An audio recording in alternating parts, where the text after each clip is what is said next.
Bonsoir classe. Comme promis, je vais faire le résumé du cours de ce matin.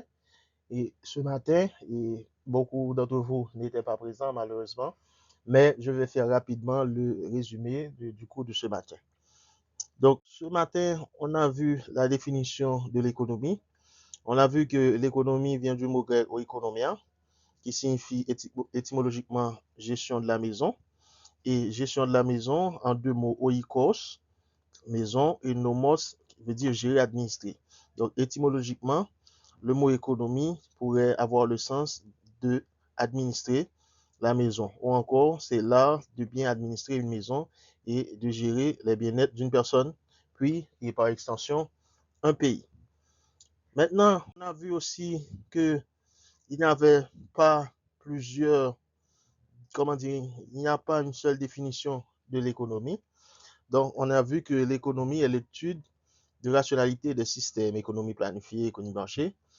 Et la définition qu'on a vue et qu'on a expliquée, c'est que l'économie, c'est l'étude de la location des ressources rares pour satisfaire les besoins illimités des consommateurs. Donc, lorsqu'on parle de étude, on pourrait aussi dire que c'est une science qui étudie la location des ressources rares. Donc, lorsqu'on parle d'allocation, on a vu que on parle pratiquement d'échange. On pourrait même dire, on parle d'échange optimal. Donc, c'est l'étude de l'allocation de quoi? Des ressources. Et les ressources sont comment? Eh bien, les ressources sont rares. Maintenant, pourquoi faire l'allocation de ces ressources? Eh bien, justement, c'est pour satisfaire les besoins qui sont illimités. Donc, les besoins sont illimités. Donc, de ce fait, il faut qu'on ait une science ou une étude qui fait l'allocation de ces ressources parce que ces ressources-là, ce sont des ressources rares. D'où l'objet de l'économie par définition même. Donc, c'est l'allocation des ressources rares. Pourquoi? Parce que les besoins sont illimités. Donc, il faut satisfaire ces besoins-là qui sont illimités par rapport aux ressources qui sont rares. On a vu aussi qu'il y a différentes définitions de l'économie. On a dit que l'économie, c'est une science de la richesse. On a vu aussi que l'économie, c'est une science de l'échange marchand. Et on a vu aussi que l'économie est une science de la rareté et des choix efficaces. L'économie, on a dit que les choix que nous faisons et la façon dont nous utilisons les ressources qui sont limitées, donc il faut répondre à des besoins qui sont illimités et aussi à des envies qui sont illimitées. Donc, la définition encore du point de vue des choix de l'économie. Donc, toujours en termes de définition, c'est quoi l'économie? Donc, on a dit que chaque société dispose de ressources productives, qu'il s'agisse de ressources naturelles, qu'il s'agisse de capital humain, travail, qu'il s'agisse aussi de capital, outils, matériel, équipement, qu'il s'agisse aussi d'entrepreneurs et qui ont des idées et des idées, des conceptions, donc et en termes et d'entrepreneurs qui réalisent des entreprises. Donc, les ressources productives sont utilisées pour produire quoi? Pour produire des biens et des services. Et on a vu ce matin, et alors j'ai demandé ce matin, quelle est la différence entre biens et services? Et quelques étudiants ont pu cerner la différence. Et pour les biens, alors les biens, c'est tout ce qui est palpable avec nos sens. C'est-à-dire, c'est tout ce qu'on peut voir et entendre et goûter, toucher et sentir pour satisfaire nos besoins. Donc, les biens sont palpables. Ou encore, on peut dire que les biens sont matérialisés. Donc, ce sont des choses matérielles, les biens. Mais pour les services sont immatériels. Donc, on ne peut pas avoir les services, mais on peut jouir ou satisfaire d'un service. Donc, voilà, on a vu la différence entre les biens et les services. Toujours en termes de définition, donc, on a dit que en raison de la rareté, des choix doivent être faits pour répondre aux trois questions fondamentales de l'économie. Donc, quelles sont les trois questions fondamentales de l'économie, eh bien, quels biens et services seront produits, comment les biens et services seront-ils produits et qui consommera les biens et les services. Encore pour la définition de l'économie, donc on a dit aussi, c'est l'étude des choix, des conditions de rareté, situation où la quantité d'une chose est insuffisante pour satisfaire un désir. Donc, pour l'économie, des problèmes se posent. Alors, quels sont ces problèmes-là? Donc, on a dit que les besoins sont illimités. On a dit aussi que les ressources sont rares. Et on a dit que les ressources sont en train d'épuiser, par exemple le pétrole. Et on est à terme de faire des choix. Il faut faire des choix. Donc, voici les problèmes ou encore les questions que l'économie doit répondre.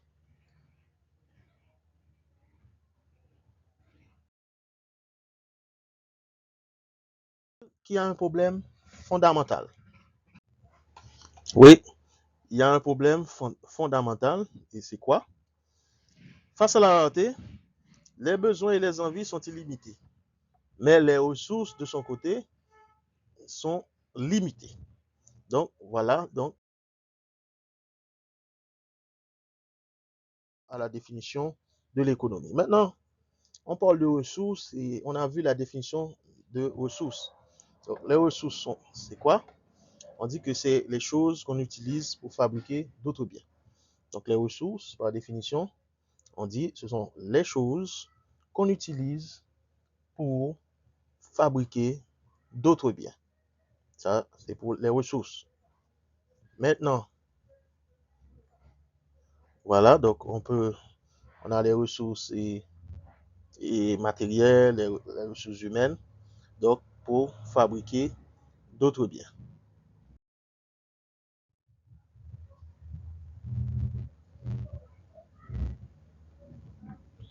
Donc, comme nous venons de le dire, on est en phase de faire des choix. Donc, à cause de toutes les ressources, biens et services sont limités, nous devons faire. Donc, pourquoi choisir justement? Nous faisons des choix sur la façon dont nous dépensons notre argent, notre temps et énergie. Ainsi, nous pouvons satisfaire nos besoins et nos envies. Maintenant, quels sont les besoins et les envies?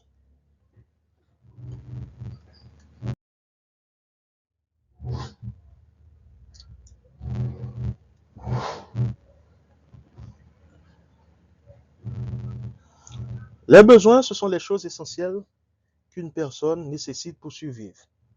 Par exemple, la nourriture et l'eau, l'eau et l'abri. Donc, je reprends. On dit que les besoins, ce sont les choses essentielles qu'une personne nécessite pour survivre. La nourriture, l'eau, un abri et des vêtements. À la différence des envies, alors on peut dire que les envies, ce sont des désirs. Et c'est-à-dire des choses qu'on désire avoir, mais en réalité, qui ne sont pas essentielles à la vie. Donc, je peux me passer de ces choses-là et survivre pour autant. Donc, c'est la dissection entre besoins et envie. Donc, les envies et les besoins, et on avait vu ces différences-là. Donc, par exemple, l'eau, c'est un bien, mais je peux envie d'avoir un iPhone, envie de déguster un crème à glacer ou un Coca-Cola. Donc, voilà, donc on a vu les concepts de rareté et choix individuels aussi. Les choses concernant toujours la à expliquer, rareté économie, toujours. Et voilà, donc rareté, choix et ressources, ce sont les trois, je pourrais dire les trois mots. Alors, mot M-A-U-X, pas mot M-O-I-T-S. Donc, mot est pluriel de mal. Donc, les trois mots en économie, c'est rareté, choix et ressources. Donc, l'économie, c'est quoi alors? On dit c'est l'étude de la façon que les individus et les sociétés prennent des décisions pour allouer les ressources rares pour satisfaire les besoins et les envies, parce que les besoins et les envies.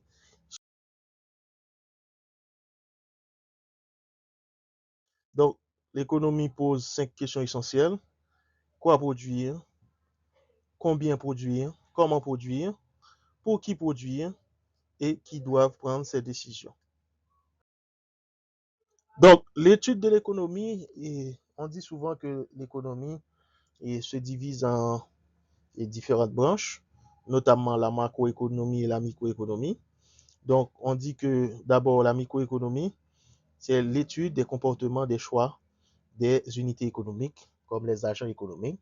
On a vu aussi les agents économiques, les ménages, les producteurs, l'administration publique, les institutions financières, les associations et le reste du monde. Donc, la microéconomie, justement, étudie le comportement des agents économiques. Alors que la macroéconomie, de son côté, traite de l'ensemble des agents économiques et sur une zone géographique, notamment et pour un pays. C'est-à-dire, c'est l'étude de façon globale de l'économie.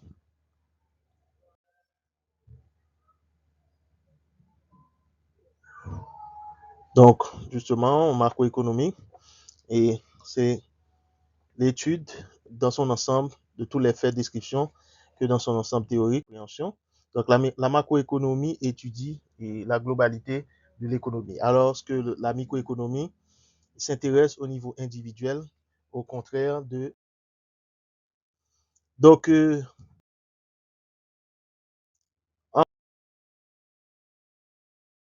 fois, les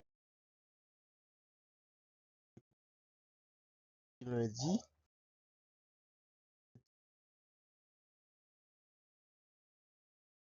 de rappel et sur l'économie et les objectifs, les objets de l'économie, etc. Donc, on a vu des différentes définitions de l'économie, tout ça. Donc, d'ici lundi prochain, nous aurons à voir les grandes pensées, les grands points de l'économie. Alors, je vous demande de lire le résumé et ensuite, très important aussi, et le livre. Et le livre, il faut vous procurer. Et on m'a dit que le livre est disponible à l'école. Donc, procurez-vous-en parce que dès lundi, vous aurez des travaux à faire, pardon, et sur le livre, dans le livre. Donc, c'est très important.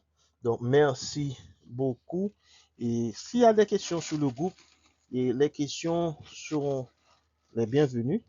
Donc, je vous prie de poser des questions s'il y a des points qui ne sont pas clairs, etc. Donc, je suis là à votre disposition. Donc, merci, classe.